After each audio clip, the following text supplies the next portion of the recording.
কেন্দ্রীয় সুরক্ষা পেলেন তৃণমূল সাংসদ কাকলি ঘোষ দস্তিদারকে ওয়াই ক্যাটাগরির সুরক্ষা দেওয়া হয়েছে, এমনটাই সূত্রের খবর। গতকাল থেকে তৃণমূল সাংসদকে কেন্দ্রীয় নিরাপত্তা লোকসভার মুখ্য সচেতক পদ হারানোর পরেই পোস্ট করেছিলেন তিনি। আনুগত্যের পুরস্কার বলে কটাক্ষ করে পোস্ট করেছিলেন কাকলি ঘোষ দস্তিদার। তারপরেই তাৎপর্যপূর্ণভাবে কাকলি ঘোষ দস্তিদারকে কেন্দ্রীয় সুরক্ষা। হয়তো দলের মধ্যে থেকেই কোনো থ্রেট থাকতে পারে, সেই আশঙ্কা থেকেই হয়তো কেন্দ্রীয় নিরাপত্তা।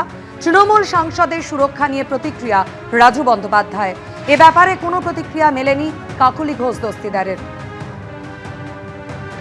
ওনার দলের থেকেই থ্রেট থাকছে, কারণ সব থেকে বেশি খুন হয়েছে আমাদের আগের সরকার যে ছিল তৃণমূল কংগ্রেসের সরকার। আপনি যদি দেখেন সেখানে এমএলএ মার্ডার হয়ে যাচ্ছে, সেখানে কাউন্সিলররা মুড়ি মুরগির মতো মার্ডার হয়ে যাচ্ছে, পঞ্চায়েত প্রধান, উপপ্রধান, চেয়ারম্যান ছেড়ে দিন, সব প্রকাশ্য দিবালোকে মার্ডার করে দিয়ে চলে যাচ্ছে তৃণমূলের গুন্ডারা। কোনো থ্রেট থাকে, কেন্দ্রীয় এজেন্সির কাছে খবর থাকে, কেন্দ্রীয় নিরাপত্তা পেতেই পারে। তিনি সাংসদ আছেন, এরম তো বিষয় নেই যে রাজ্যই সরকারি খালি নিরাপত্তা দিতে পারবে। কেন্দ্র যদি মনে করে যে কাউকে নিরাপত্তা দেবে, তারা দিতেই পারে।